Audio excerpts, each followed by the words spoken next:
ওয়ালা নাসু ফি উম্মাতিকা আবাদা। হে নবী, আপনি শুনে রাখেন, আমি আপনার উম্মতকে জাহান্নামে দিয়ে আমি আপনার চেহারাকে কখনো কালো করব না। আমি আপনার উম্মতকে জাহান্নামের মধ্যে ফেলে দিয়ে আমি আপনার অন্তরকে কখনো ব্যথিত করব না। ওয়ালা নাসু ফি উম্মাতিকা আবাদা। আমি অবশ্যই অবশ্যই বলতেছি, ইন্না সানুরদিকা ফি উম্মাতিকা আবাদা। আমি অবশ্যই অবশ্যই বলতেছি, আমি আপনার উম্মতকে খুশি করে আপনার মুখকে আমি হাস্যোজ্জ্বল। উম্মত একদল জান্নাতে যাবে আর একদল জাহান্নামে যাবে না, এটা হতে পারে না। যদি আমার উম্মতকে আপনি দেন তাহলে দুইটার একটা দিবেন, হয়তো জান্নাত নয়তো জাহান্নাম। আর আমার বান্দারা তো দুনিয়ার মধ্যে না বুঝে তারা গুনার মধ্যে লিপ্ত ছিল।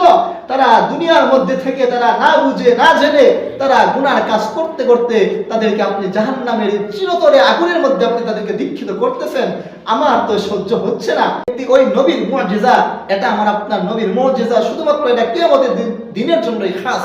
ওই কিয়ামতের দিন নবী কেন, ওলি কেন, কোনো ব্যক্তি ওই দিন আল্লাহর সামনে কোনো কথা বলার কোনো সাহস থাকবে না, আল্লাহর সামনে তাকানোর কোনো সুযোগই থাকবে না।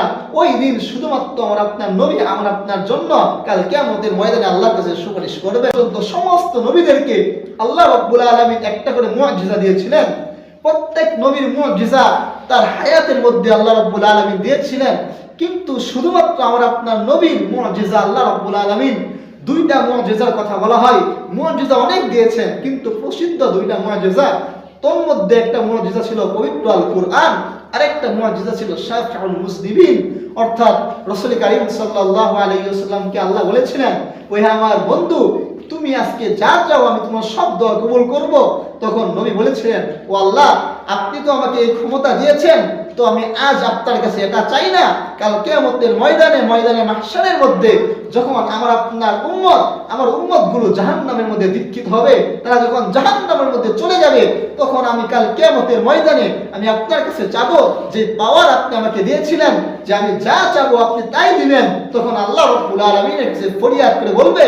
এজন্যই নবী আলাইহিস সালাতু ওয়াস সালাম কি বলা হয়, শাফিউল মুসলিমিন। কিয়ামতের ময়দানে সুপারিশকারী ব্যক্তি যদি কেউ থাকে, ওই দিন শুধুমাত্র থাকবেন আমার আপনার নবী। এজন্যই নবী আলাইহিস সালাতু ওয়াস সালামের শাফিউল মুসলিমিন, একটা সুপারিশকারী নবী যিনি থাকবেন, ওই ব্যক্তি, ওই নবীর মুআজিজা, এটা আমার আপনার নবীর মুআজিজা, শুধুমাত্র এটা কিয়ামতের দিনের জন্যই খাস। ওই কিয়ামতের দিন নবী কেন, ওলি কেন, কোনো ব্যক্তি ওই দিন আল্লাহর সামনে কোনো কথা বলার কোনো সাহস থাকবে না, আল্লাহর সামনে তাকানোর কোনো সুযোগই থাকবে না। ওই দিন শুধুমাত্র আমার আপনার নবী আমার আপনার জন্য কাল কিয়ামতের ময়দানে আল্লাহর কাছে সুপারিশ করবেন যে আল্লাহ, আমার বান্দারা তো দুনিয়ার মধ্যে না বুঝে তারা গুনার মধ্যে লিপ্ত ছিল।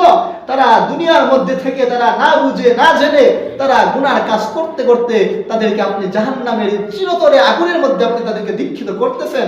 আমার তো সহ্য হচ্ছে না। আপনি তাদেরকে কেন জাহান্নামে দিবেন? আমার আপনার উম্মত একদল জান্নাতে যাবে আর একদল জাহান্নামে যাবে না, এটা হতে পারে না। যদি আমার উম্মতকে আপনি দেন তাহলে দুইটার একটা দিবেন, হয়তো জান্নাত নয়তো জাহান্নাম। আর আমার আল্লাহ তো বলেছেন, ওয়ালা নাসু ফি উম্মাতিকা আবাদা। হে নবী, আপনি শুনে রাখেন, আমি আপনার উম্মতকে জাহান্নামে দিয়ে আমি আপনার চেহারাকে কখনো কালো করব না। আমি আপনার উম্মতকে জাহান্নামের মধ্যে ফেলে দিয়ে আমি আপনার অন্তরকে কখনো ব্যথিত করব না। ওয়ালা নাসু ফি উম্মাতিকা আবাদা।